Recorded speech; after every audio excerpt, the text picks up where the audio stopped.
Hello friends, I am Chevee. Welcome to my shed. How are you today? How's life in your world? How's things where you are? I hope everything is good and great and wonderful and fantastic and beautiful. It's like 80 degrees here. I have the Chromebook with me, which means we're probably going to talk about my book. And I realize that this is not a popular subject here on the channel. My watches have taken a huge dive over the past week as I've talked about this stupid book. But that's okay. I'm going to keep talking about it because this is me, and I'm not filtering this just because it hurts my views. I learned something over the weekend as I worked on this. To give you an update as of right this minute, I'm at 17,071 words. That's about 400 words over today's goal, so I feel pretty comfortable with that. But as I've been writing this, I've been noticing a little bit of myself coming out through this character that I didn't necessarily envision as being me. It wasn't like, there's other characters in other books that I want to someday write that are very much me. They're very much a version of me. I didn't really consider this character to be a version of me, but I have noticed things coming through. And this relates back to a topic that I've shared on this channel many, many times, and that is my propensity. That's a good word. That's probably in this book. Propensity, I'm not looking it up. My propensity to collect hobbies. And what I've realized is that propensity to collect hobbies is not necessarily about the hobby. It's not necessarily about doing the thing. It's more about collecting the knowledge of that hobby. The knowledge and the understanding is what drives me, not the actual hobby itself. And we talked about that just very recently, within the last week. And it's another part of me that I've learned from interacting with M over the past few years, is that apparently when a normal person out in the world encounters something that they don't know, they don't immediately go look it up and figure it out. And I've just assumed that was normal behavior. If I don't know something, if I say, I wonder how this works, and the person that I'm talking to has no idea, I'm going to look it up. I want to know how it works. And apparently, that's not how normal people function. Normal people just go, I have no idea, and they go on about their lives and don't care. And so I have collected all of these random, seemingly random thoughts and ideas and understandings about how the world works because of that curiosity that I've had since I was a child. Since I read my first set of Encyclopedia Britannicas, and I had to know all the things. I've always been that person. The reference section of the library was always by far my favorite section of the library because it contained all of the answers to all of the questions that I've always had. So as I'm writing this book, well, let's talk about reading first. I have the pleasure of having a friend who is an author who sells a lot of books. And his name is Scott King. And Scott King has written a fantasy series. It's currently sitting in 2 books, and I've reviewed both of them on this channel, so you can go look for them. And I know Scott King enough that when I read his book, I can see him in the book. And I guess if you know somebody who's an author and you read their material, you will find pieces of them. One of the things that I found about Scott is he likes to write about food. And if you know Scott, he is a foodie. His dad was a chef, and so he has grown up with robust taste buds. He has, a very firm grasp of intricate flavors and details that blow me away. I've eaten his food, and amazing. And when you read his book about fantasy, his book about dragons and magic, he spends a lot of time talking to you about the food in that world. He spends a lot of time talking about the amazing creations and the flavors and the smells, and it's very apparent.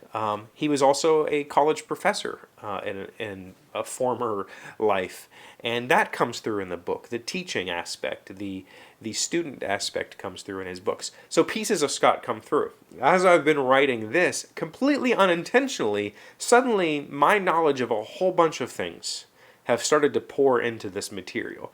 This is a future, a near future, some sort of disaster has happened story, and I have character in here who has, while he's talking to the main character and he asks him for help, he goes to his shop and they tear an engine down and rebuild a cylinder head. I have a character in here who, now that the world has basically been I don't want to say destroyed. This isn't an apocalypse like you're thinking, but it is a society has now been reduced to small collectives of people, and widespread travel is simply impossible.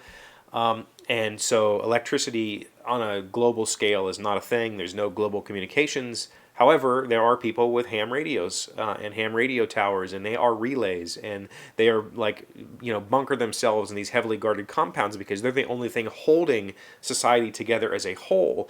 And of course, I have my ham radio license. I've had it for a decade. The main character ends up in a stream at some point fishing for trout in West Virginia, and well, you'll have to read it someday to find out. It's like West Virginia, and I talk a lot about the trout swimming upstream and the eddy currents of Iraq and stuff that I know from trout fishing, from being a fisherman my whole life. He goes tracking these animals through the mud and over leaves and through forest. And I've been a professional, I guess. Never been paid, but I was a certified tracker. I tracked lost people when I performed search and rescue tasks a decade ago. There's all of these little bits and pieces of me thrown into this character that I totally did not expect. I think that if you didn't know me and you read this book, you would assume that I did a bunch of research on all these things, because it is factually accurate. The way that I describe the tracking, the way that I describe the tearing down of the cylinder head, all of these things, I've done it all, and it's obvious. And it's partly a good thing because it gives me a whole bunch of perspectives to plug in that gives this character kind of a bit of a life, that gives the characters around him life. The radio guy, the mechanic, they become fuller characters with more going on. They're not just plot pieces that just I needed a way to communicate with people, so now we have ham radios or whatever. The ham radio guy actually has a whole lot going on in his little world. And the part that kind of scares me about it is I'm worried about pigeonholing all of the characters into things that I'm comfortable with writing, and not doing research and finding out more about fabric making. Do I need to have characters making fabric? Probably should. That's going to require research. For this first book, it's probably okay. I can probably, I can talk about knitting. I have done knitting, and my ex-wife we went to knitting festivals, so I can have characters knitting, and I can comfortably discuss that.